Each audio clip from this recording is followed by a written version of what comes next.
اچھا، دیوبند میں جب لوگ جا رہا ہے ادھر کیا کرتا ہے؟ ملاقات کرتا ہے، نماز پڑھتا ہے، اساتذہ سے ملتا ہے اور طالب علموں سے ملتا ہے۔ دیوبند تو اسلامی علوم کا ایک بہت بڑا مرکز ہے، تاریخی مرکز ہے۔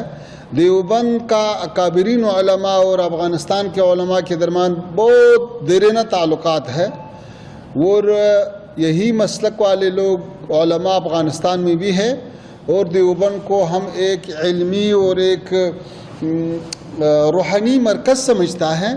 تو ہم یہ چاہتا ہے کہ وہاں پہ اساتذہ اور طلباء کے ساتھ ملاقات ہو جائے، اور یہ جو دیرینہ تعلقات ہے وہ پھر تازہ ہو جائے اور آنا جانا شروع ہو جائے۔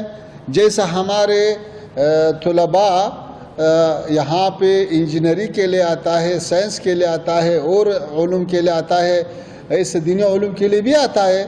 تو اس سلسلے میں انشاءاللہ کل دیوبند جانا ہے۔ اور یہ جو آپ نے دوسرا سوال کیا، یہ اس سے پوچھو جو یہ بات اٹھاتا ہے۔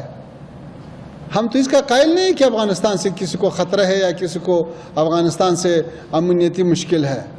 جو لوگ یہ بات کر رہے وہ ثبوت بھی پیش کرے۔